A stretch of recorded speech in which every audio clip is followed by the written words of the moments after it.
A moving company owner in Austin told me something that stuck with me for years. He'd spent over a decade packing up houses, starter homes, mansions, everything in between, and he said the emptiest houses he ever packed were the most expensive ones. Not empty like abandoned, empty like intentional. 3 bedrooms, 4 people, and somehow half the closets had nothing in them. Meanwhile, the modest houses down the street needed extra trucks just for the garage. He said it took him years to understand what he was actually looking at. He wasn't looking at minimalism. He was looking at money that had learned to stop leaking. By the time this video ends, you'll understand the 10 things wealthy people quietly remove from their lives. Not loudly, not as a lifestyle brand, just as a habit nobody applauds them for. One of them is going to make you think about a folder on your phone you haven't opened in months. And there's a second one, something tied to how people spend money on their future selves. That explains why 2 people earning the exact same income can end up decades apart in net worth. I'll get to both. But first, let's talk about why buying less isn't actually the secret. Because it isn't. The secret is buying differently. And most people never get taught the difference. Here's the counterintuitive part. The people chasing financial freedom the hardest are often the ones spending the most to look financially free. And the people who quietly already have it stop caring what it looks like from the outside almost entirely. Morgan Housel wrote about this in The Psychology of Money. He pointed out that wanting to be rich and wanting to look rich are often opposite goals pulling from the same bank account. And most people don't realize they're financing the second one while believing they're working toward the first. So let's break down what actually changes when someone crosses that line. The 10 things that quietly disappear from the spending habits of people building real, lasting wealth. The first thing to go is redundancy spending, buying multiples of something as insurance against your own disorganization. The extra charger you buy because you can't find the one you already own.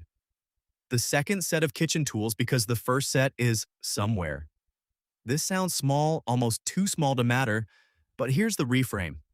Every redundant purchase is a receipt proving you've stopped managing what you already have. Wealthy people tend to obsess quietly over systems, knowing where things are, what they own, what they've already paid for.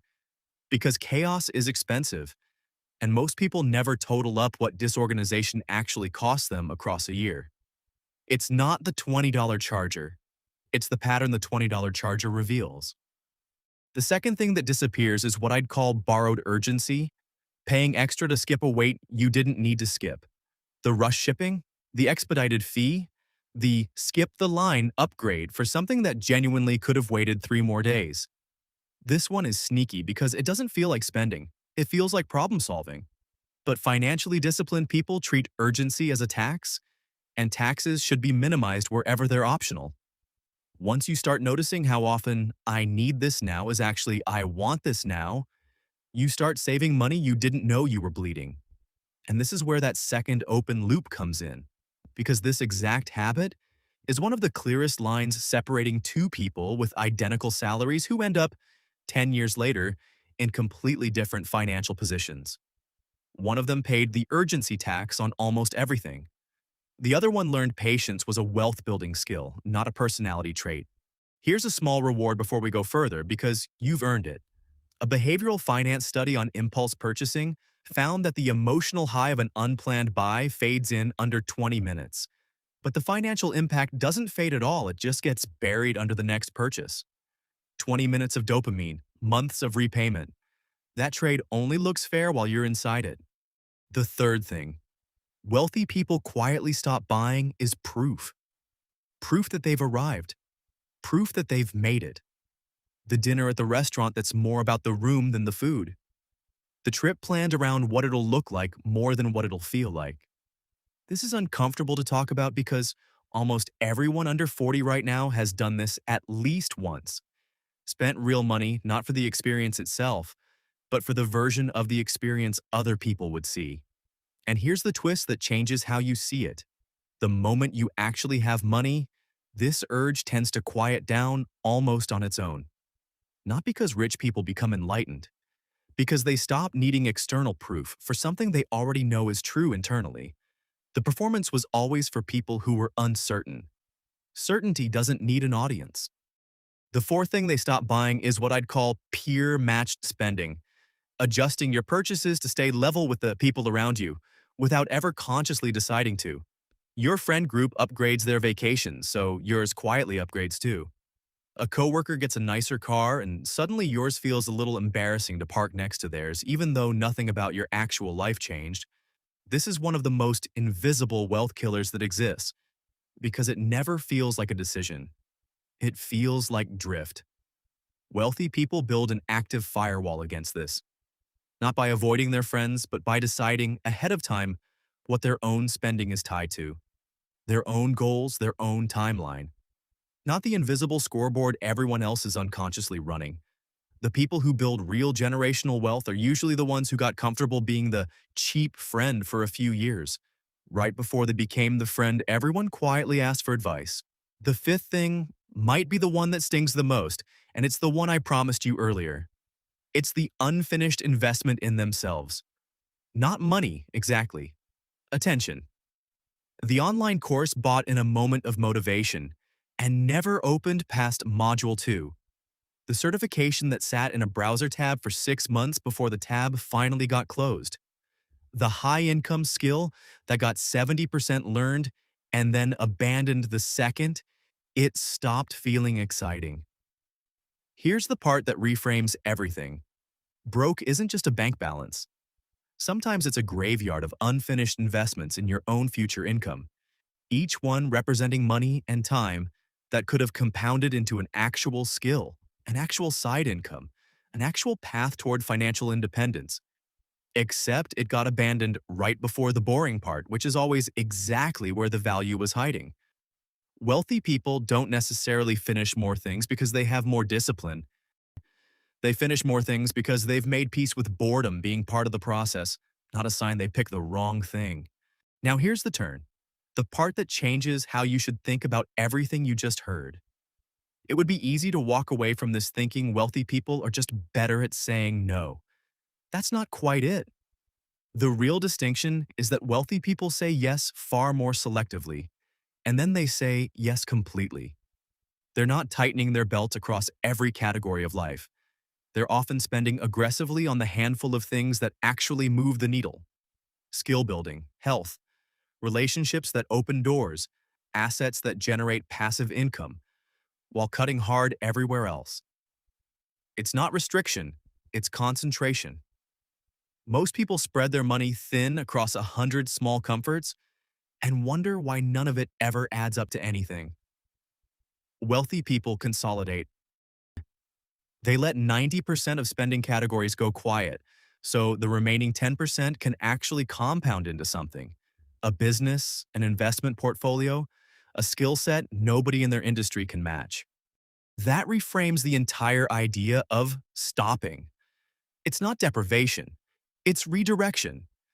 Every dollar not spent on borrowed urgency or peer match status is a dollar that's now available to go toward an index fund, a business idea, a course that actually gets finished this time, a down payment that used to feel impossible. The goal was never to spend less for the sake of spending less.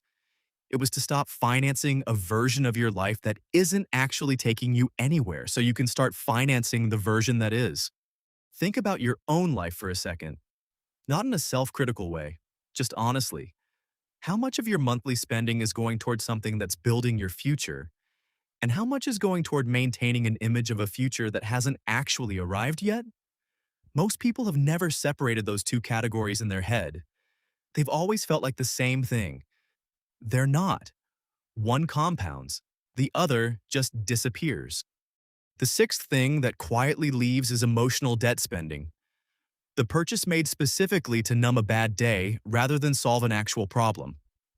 This isn't about denying yourself comfort, it's about noticing the pattern of when the spending happens.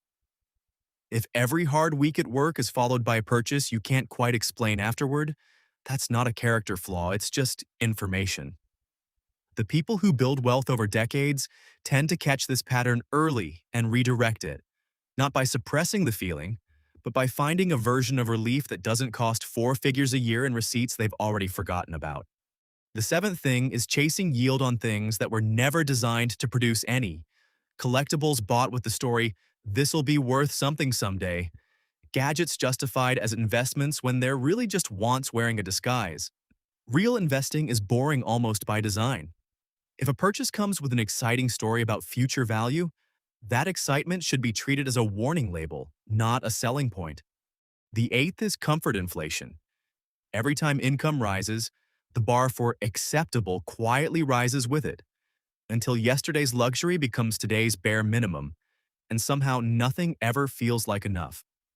This is the single most common reason smart, hardworking, well-paid people still live paycheck to paycheck. Not because they don't earn enough, because their definition of enough keeps sprinting ahead of their income, no matter how fast the income grows.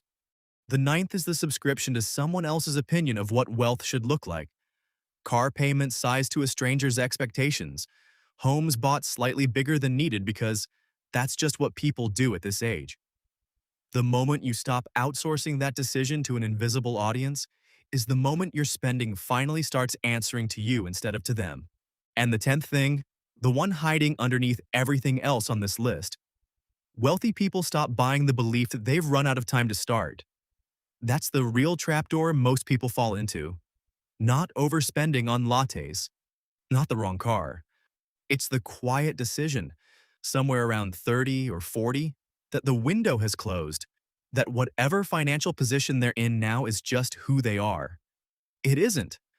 Every person on this list who built real wealth started the exact same way you'd have to. Behind, uncertain, spending money on things they'd later regret, until the day they simply stopped, looked at what was actually in front of them, and started making different decisions with the same paycheck they already had. That mover in Austin told me one more thing before we ended that conversation. He said the houses that impressed him most weren't the biggest ones. They were the ones where every single thing in the truck looked like it had been chosen on purpose. Nothing extra. Nothing apologizing for itself, just a life fully paid for with a room left over. If any part of this list found you tonight, you already know which one it was. That's usually the one worth acting on first. If this helped you see your own spending a little differently, share it with the one person in your life who needs to hear it too. Sometimes the most valuable thing you can give someone isn't advice, it's a mirror.